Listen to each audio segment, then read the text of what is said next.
Hey guys, I am back to my YouTube channel. প্রতিদিনের মতন আজকেও কাজে চলে গেলাম। দাদা বললো একটা ইনডোরের নেট আছে, দেখ ওটা আছে কোথায়। তো তাড়াতাড়ি করে খুঁজতে লেগে গেলাম। তো সুমনকে আমি বলেছিলাম কাঁচিটা কোথায় আছে দেখ, কাঁচিটা কোথায় রেখেছে ও খুঁজে পাচ্ছিল না। ফাইনালি কাঁচিটা পেয়ে গেলাম। তারপরে আর দেরি না করে দুজনে মিলে নেটটাকে কাটতে লেগে গেলাম। তো বন্ধুরা তোমরা ভিডিওতে লাইক কমেন্ট শেয়ার করো না। আজকের ভিডিওটাতে লাইক কমেন্ট শেয়ার করতে ভুলবে না। তারপরে আমরা বাড়ি যাওয়ার উদ্দেশ্যে বেরিয়ে গেলাম। আজকে থেকে এই লোকালটা চালু হয়েছে। আচ্ছা, ক্যান্টনমেন্ট স্টেশন থেকে হাসনাবাদ লোকাল ছাড়বে। কে কে জানানো অবশ্যই কমেন্টে বললো। ফাইনালি আর দেরি না করে ট্রেনে উঠে গেলাম। তারপরে ফাইনালি বারাসাত ঢুকে গেল। কিছুক্ষণ পরে ট্রেনটা ছেড়ে দিল। একটা মানুষ পেটের জ্বালাই কি করতে পারে দেখো। তারপরে বাড়িতে চলে এসে এটা কি দেখলাম, এই দোকানে আছে, তো সাইদের কাছে যাব। সাইদ এখন বলে সব সময় আমি ভিডিও শুট করি, সেটাও বলে।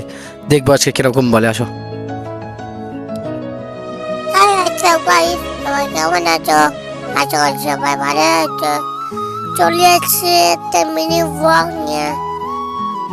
আজকে আমরা ঘুরতে যাবার উদ্দেশ্যে বেরিয়েছি। দেখতে পাচ্ছেন তোমরা, কাছে তো পুরোপুরি চলে এসেছি। দাদার বাড়িতে চলে এসেছি। অবশ্যই চ্যানেলটাকে সাবস্ক্রাইব করে দেবে। আজকের মিনি ব্লগটা এই পর্যন্ত, দেখা হচ্ছে কোনো নেক্সট ব্লগে। Tata bye.